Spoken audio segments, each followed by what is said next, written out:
নমস্কার বন্ধুরা, নন্দিনী সিম্পল কুকে আপনাদের সবাইকে জানাচ্ছি স্বাগত। আজকে হাজির হয়েছি দারুণ টেস্টি একটি স্ন্যাক্স রেসিপি নিয়ে। সন্ধ্যেবেলায় হালকা ফুলকা খিদে মেটানোর জন্য দারুণ টেস্টি একটি রেসিপি, একদমই সহজ একটি রেসিপি, যে কেউ বানিয়ে নিতে পারবেন। আর এই রেসিপিটি একবার যদি বাড়িতে বানিয়ে দেন, দেখবেন আবার বানানোর অনুরোধ আসবে। তাহলে দেরি না করে চলুন বন্ধুরা, দারুণ টেস্টি রেসিপিটি দেখে নেওয়া যাক। রেসিপিটি এখানে আমি নিয়েছি কয়েকটি সেদ্ধ করা আলু। রেসিপি তৈরি করার জন্য এখানে প্রথমে আমাদের আলু লাগবে। তো আলুগুলোকে আমি আগে থেকে সেদ্ধ করে একদমই পুরোপুরি জল ঝরিয়ে রেখেছি। এবারে আলুগুলোকে খোসা ছাড়িয়ে নেব। সবগুলো আলুর খোসা ছাড়িয়ে নিলাম। এবারে একটা ম্যাশারের সাহায্যে খুব ভালো করে আলুগুলোকে ম্যাশ করে নেব। আলুগুলোকে একদমই মিহি ম্যাশ করে নিতে হবে, যেন কোনো রকম আলু দলা বেঁধে না থাকে। আলুগুলোকে খুব ভালো করে ম্যাশ করে নেওয়া হয়ে গেছে। এবারে এখানে দিয়ে দিচ্ছি একটা ছোট করে কেটে রাখা পেঁয়াজ। পেঁয়াজটাকে একদমই ছোট করে কেটে নিতে হবে।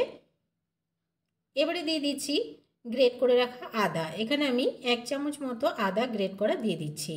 আদাটাকে অবশ্যই গ্রেট করে নিতে হবে। এবারে দিয়ে দেব 1 টিস্পুন মতো কাঁচা লঙ্কা।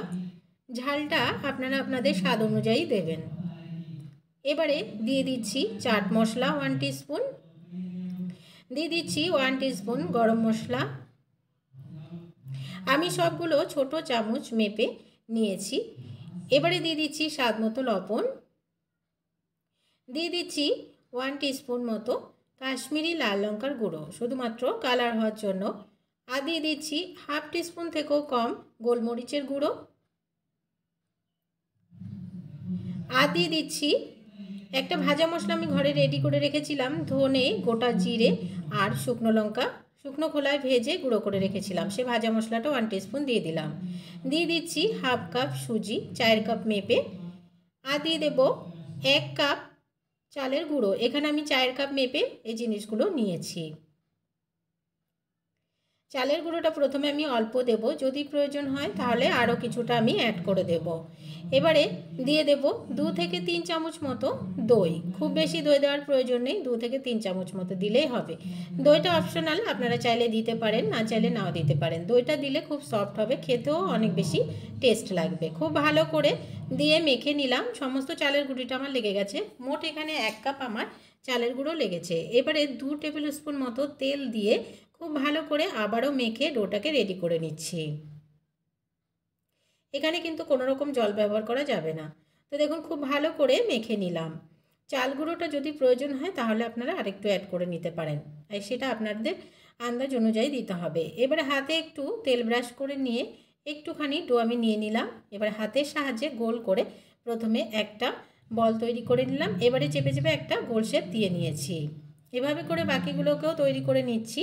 আর এদিকে একটা প্লেট নিয়ে নিয়েছি। প্লেটের মধ্যে আমি কয়েকটা চালের গুঁড়ো ছড়িয়ে দিয়েছি। এই চালের গুঁড়োতেই কিন্তু একটু কোট করে নিতে হবে। তো চালের গুঁড়োটা খুব ভালো করে একটু মাখিয়ে নিচ্ছি এই সমস্ত রেসিপির ওপরে। এবারে এদিকে একটা কড়াই বসিয়ে দিলাম, আর কড়াইতে দিয়ে দিচ্ছি তেল গরম হতে কিছুটা। খুব বেশি ডুবো তেল এগুলো ভাজবো না, হালকা পরিমাণে একটু তেল দিয়ে দিচ্ছি। এবারে এক এক করে যে আমরা বানিয়ে রেখেছিলাম সমস্ত রেসিপিগুলো এখানে দিয়ে দিচ্ছি।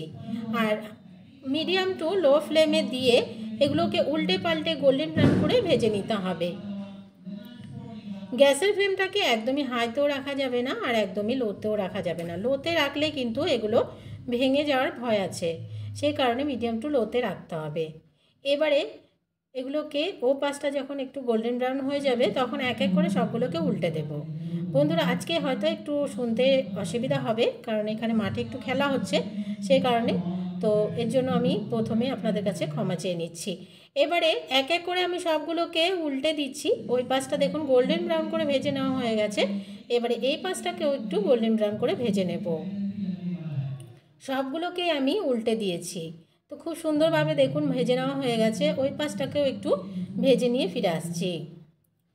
দু পাশটাকে খুব ভালোভাবে গোল্ডেন ব্রাউন করে ভেজে নেওয়া হয়ে গেছে। কতটা সুন্দর দেখতে হয়েছে আপনারা দেখে বুঝতেই পারছেন।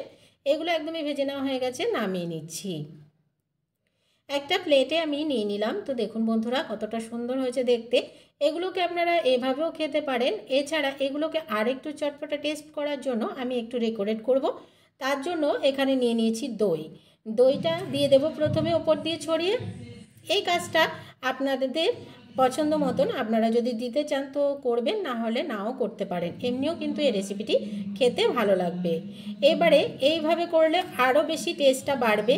এবারে আমি ওপর দিয়ে একটু টমেটো কেচাপ দিয়ে দিলাম, আর দিয়ে দিচ্ছি একটু কুচনো পেঁয়াজ, দিয়ে দিচ্ছি দুটো ছোট করে কেটে রাখা কাঁচা লঙ্কা, আর দিয়ে দিচ্ছি একটু চাট মশলা ছড়িয়ে, আর উপর দিয়ে দিয়ে দেবো একটু সেও ভাজা ছড়িয়ে।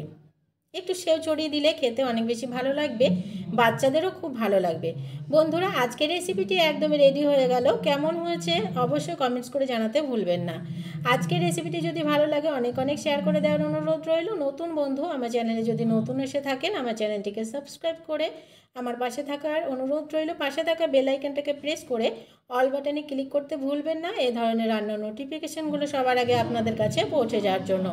আজকের মতন এখানে শেষ করছি, চলে আসবো অন্য কোনো দিন অন্য একটা রেসিপি নিয়ে। সবাই ভালো থাকবেন, সুস্থ থাকবেন। আজকের মতো তাহলে টাটা।